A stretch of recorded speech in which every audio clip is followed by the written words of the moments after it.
Hello everyone, welcome to my channel. शुरू करते हैं बांझ उपन्यास का तीसरा एपिसोड। पहले और दूसरे एपिसोड में उपन्यास की नायिका सिरगाली संतान उत्पत्ति के लिए सियाने चाणूर से उपाय पूछती है और फिर उसके सुझाव के अनुसार अपनी जेठानी के 3 वर्षीय बेटे बिल्लू का अपहरण करके उसकी गर्दन गंडासे से काट देती है और उसके खून को अपने शरीर पर पोत लेती है। रात्रि होने पर कनस्तर लेकर शमशान में पहुंचती है और चाणूर के द्वारा खोदे गए गड्ढे में डालकर गड्ढे को पाट देती है। धूर्त चाणूर अग्नि के समीप बैठाकर उसके साथ पानी ग्रहण संस्कार संपन्न कर देता है। तत्पश्चात कोठरी में ले जाकर शिवजी के 3 आचमन के नाम पर उसे 3 गिलास शराब पिलाकर रात भर अनैतिक कृत्य करता है। सिरगाली जब सुबह जाने लगती है तब स्पष्ट कह देता है कि अब वह उसकी पत्नी है और होने वाले बच्चे की माँ बनेगी, इसलिए उसे जो कुछ भी करना है उसकी सहमति और अनुमति से करना होगा। सिरगाली चली तो आती है, लेकिन उसकी मनः स्थिति मानो विकसित सी हो जाती है। बांझ उपन्यास की शुरुआती कहानी को जानने के लिए जिज्ञासुओं को पहला और दूसरा एपिसोड देखना ही चाहिए। अब तीसरे एपिसोड में देखते हैं करतारी का क्या हुआ जिसका बेटा सिरगाली ने बलि चढ़ा दिया। शुरू करते हैं तीसरा एपिसोड। और कोई उपाय नहीं था। करतारी की रात इसलिए रोते बिलखते बीत गई। बिल्लू के बिना उसके जीते रहने का उसे आश्चर्य और दुख था। पहली बार अपनी ममता को कोस रही थी, बेदर्द ममता को। सूरज की नई नवेली किरणें अपनी ललाई से द्राक्षपुर को नहला रही थीं। भूतों के भय से सहमे लोग अपने घरों में बंद किसी ढोल की ध्वनि पर मुक्ति के ऐलान की प्रतीक्षा में सजग थे। सियाने के सिद्ध पुरुष होने से चौधरी गौतम सिंह और उनके दोनों पुत्रों को एक हिम्मत और आशा बंधी थी। ऐसा भी नहीं कि उसके वचन पर भरोसा नहीं था। सच पूछो तो भरोसा अपने अस्तित्व की सत्ता से भी कहीं अधिक था। हालांकि किसी तरह के संदेह की कोई गुंजाइश नहीं थी, फिर भी एक अनचाही निराशा का सा भाव मन से विलग नहीं हो पा रहा था। इसी निराशा ने जिस डर को जन्म दिया था, उसी के कारण वे तमाम रात सो नहीं सके। सहसा बैठक का द्वार खुला तो जान में जान आई, परंतु चाणूर को नितांत अकेला और उदास आया पाकर उन्होंने सशंक दृष्टियों से देखा। क्या मिला नहीं बिल्लू? उनके कुछ पूछने से पहले ही उनके स्वाभाविक मंतव्य को तुष्ट करने के लिए चाणूर ने बताया, खेद है चौधरियों, जीवन में आज पहली बार असफल रहा। जबकि रात के गहरे अंधेरे में प्रकाश पुंज बने मेरे भूत 10 दिशाओं में बालक को खोजते हुए दौड़ते रहे। उनकी अट्टहास की सी व्यग्रता भरी भयंकर ध्वनियाँ वातावरण को कंपायमान करती रहीं और मैंने समाधि से अपना ब्रह्मांड तपाया, इंद्रियों के निग्रह से तीसरा नेत्र खोला और चारों तरफ देखता रहा लगातार। आकाश देखा, पाताल देखा, बस्तियां देखी, जंगल देखे और जब जल की तरंगे देखता हुआ नदी के किनारे किनारे चला तो कोई 10-12 कोस पर एक बड़ा मगरमच्छ मिला। जैसे सारा रहस्य समझकर भी वे चकित आए। चूंकि इसी दुष्ट मगरमच्छ ने आपके बालक को सटका था, इसलिए मेरी आज्ञा पाते ही भूतों ने उसे नदी से बाहर निकाल लिया। उनका सांस ठहरा, हृदय निस्पंद हुआ। हाय बिल्लू! परंतु अपनी छवि बचाने के लिए चाणूर बयानता रहा। एक बार सोचा उस पाजी को उठाकर यहाँ लाऊं, लेकिन फिर इस बात से डरा कि कहीं एक आध को और न चट कर जाए। यूं तो उसके पेट से बालक की कटी फटी लाश मिल सकती थी, मगर तीव्र प्रतिशोध की भावना ने मेरा विवेक हर लिया और मैंने उसे मरवाकर नदी की धारा में बहा दिया। काश एक नज़र देख लेते। शोक कंपित गौतम सिंह की आंखों से आंसू झरने लगे। रोते हुए बोधारू को जीवन बंजर तुल्य उजड़ा उचाट दिखने लगा। कृपाल अभी तक सकते में डूबा सियाने की बात पर विश्वास करने का यत्न कर रहा था। फटते वेदना विह्वल हृदय को सांत्वना देने के उद्देश्य से गौतम सिंह स्वगत बुदबुदाए, हे परमपिता, तूने जो किया उसे गलत कहने की हिम्मत भी तो मुझ में नहीं, पर उस नटखट बच्चे के साथ मेरे जीवन की डोर बंध गई थी। वह नहीं रहा तो मेरी जीवन तिरसना भी मिट गई। वही तो वजह थी, वही तो सहारा था। कैसे जीऊँगा, किसके सहारे जीऊँगा, और करूँ भी क्या अब जीकर। अपने प्राण वापस ले लो प्रभु, उठा लो मुझे, बुला लो अपने पास। ढाढ़स बंधाने के नाम पर ढीठ चाणूर नया पासा फेंक रहा था। अपनी इस विवेकहीनता पर मुझे अफसोस है कि बालक की लाश के टुकड़े न ला सका, मगर आपको यह विश्वास दिलाना चाहता हूँ कि मेरी शमशान सिद्धि से संतान तो और हो जाएगी। बस एक बार पुत्र वधू से भेंट करवा दीजिए, ताकि मैं उसे जरूरी जप तप की सारी विधियाँ बतला सकूं। परंतु ऐसी दुखद घड़ी में उसका यह संवाद सुनने वाला कौन था। असह्य दुख के प्रहार से विखंडित गौतम सिंह की करुण पुकार प्रभु के दरबार में सुन ली गई और वे पलक झपकते ही संज्ञा शून्य से हो गए। उनकी अविचलता से लगा मानो समीप से समीपतर आते यमदूत को देखे जा रहे हों। इस विचित्र दशा से विज्ञ होकर कृपाल ने उन्हें हाथ के सहारे से चारपाई पर बैठाया। एक पल सिर पकड़ने के बाद वह लेट गए। शिथिल सा होकर पलकें मूंदी और अश्रुकण कोरों से बह गए। शेष बची आंतरिक टीस से दंतहीन पोपला मुख खुल गया और खुला ही रह गया। यह ऐसा विश्राम था जिससे वे फिर कभी न उठ सके। उस दयामय को चौधरी का प्रेम स्वीकार हुआ। चाणूर ऊपर हाथ उठाकर बोला। कृपाल और बोधारू पिता के शव पर गिर दहाड़े मारने लगे। भीतर करतारी ने सिर जमीन पर पटका।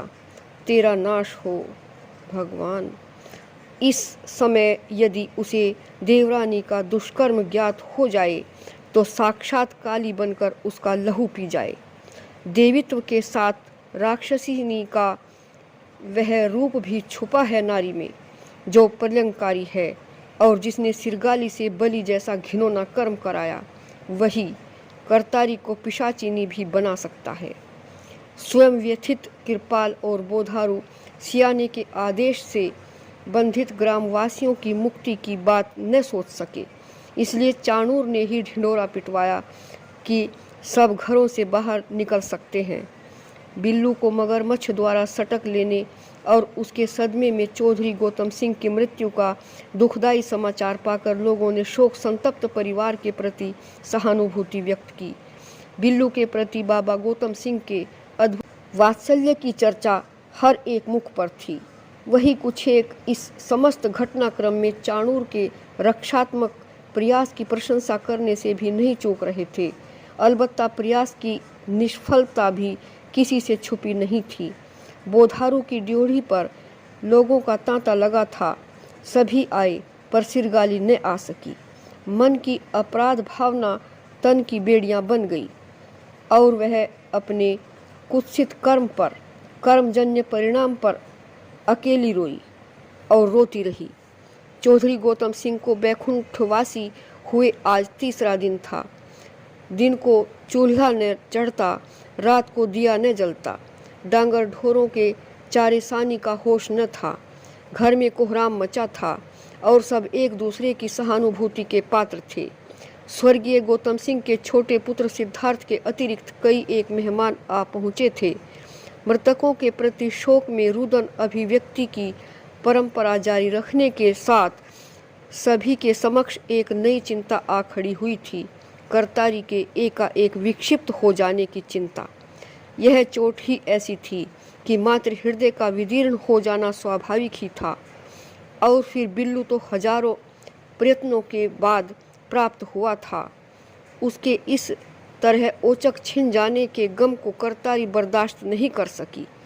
मस्तिष्क की शक्ति क्षीण हो गई और उस पर ससुर का सिधारना और भी घातक रहा।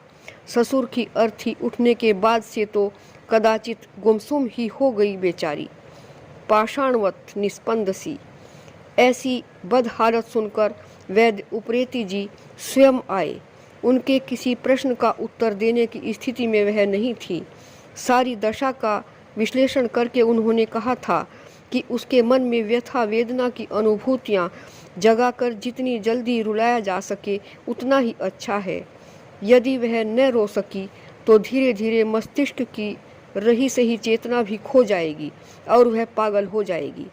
अतएव कल से सभी उसे बिल्लू के न रहने का एहसास कराकर रुलाने का यत्न कर रहे थे। इसी उद्देश्य से आज उप्रेती जी ने भी उसकी स्मृतियों को ताज़ा कराना चाहा। अपने सूने आंचल को देख बेटी, इसी में सोया करता था तेरा लाल। याद कर चावल से दांतों वाली उसकी हंसी, लाल लाल होठों से फूल सी झड़ती बातें, कटोरे सी बड़ी बड़ी भोली भाली मासूम आंखें निकाल कर उसका जिद करना, चांद तारों के बारे में कुछ कुछ पूछना। याद कर। और जब होले से पलकें झपका कर करतारी ने अपनी सचेतना का आभास कराया तो वैद्य जी ने उचित अवसर जानकर आघात किया। याद कर बेटी, याद कर। तेरी सांस सांस में जो रचा बसा है वह तेरी आंखों का तारा बिल्लू अब नहीं रहा, मर गया वह। परंतु करतारी पर कोई भी अनुकूल प्रतिक्रिया नहीं हुई। वैद्य उप्रेती जी को वैद्यक के साथ साथ मनोविज्ञान का भी पर्याप्त ज्ञान था, पर इस समय करतारी को सामान्य मनोदशा में लाने में विफल होकर उन्होंने उसे मनोचिकित्सालय में ले जाने का परामर्श दिया। उप्रेती जी के जाने के बाद न जाने कौन चाणूर सियाने को बुला लाया। सभी उपस्थित जनों के अनुरोध पर सगर्व उस करतारी की शोचनीय दशा की जांच की और फिर सभी से मुखातिब होकर बोला, इस पर किसी भूतड़ी के चढ़ने का शक है मुझे तो। प्रमाण के लिए इसके कोमल अंगों पर नोचने खरोचने से जरा सी भी पीड़ा की अनुभूति नहीं होगी। नंगी कर देने पर लज्जा नहीं आएगी, लेकिन मैं एक मर्यादित तांत्रिक हूँ, इसलिए परीक्षण करने के उपरांत ही उपचार करूँगा। इतना कहकर वह करतारी के सम्मुख पालथी मारकर बैठ गया। करतारी की झपकन भूली सी आंखों में घूरकर चाणूर ने उसकी जांघों को हथेलियों से सहलाया और फिर घुटनों पर होले से नोचा। इस पर भी वह ज्यों की त्यों निसंज्ञ सी रही। तो उसका मुंह इधर उधर हिलाया डुलाया और फिर भी अविचल पाकर अपने कथन की पुष्टि की, जरूर ही किसी भूतड़ी का असर है इस पर। किसी ने कहा, तो उतार दीजिए महाराज। उतार तो दूंगा, मगर डर है कि मेरी निष्ठुरता से कहीं नाराज न हो जाएं आप लोग। चाणूर ने जैसे उन्हें आगाह किया। कैसी बात करते हो भगत जी, निष्ठुरता के बिना भी कहीं भूत उतरता है? तो फिर ठीक है, शुरू करता हूँ उपाय। सबकी प्रत्यक्ष सहमति पाकर चाणूर ने थोड़ी सी राख मंगवाई और फिर मुट्ठी भर भर उसके मुंह पर मारते हुए कर्कश मंत्रनाद करने लगा। कभी अपनी हाथी सी स्थूल काया को कपाता और कभी लाल लाल आंखें फाड़ फाड़ कर करतारी को ऊपर से नीचे तक देखता।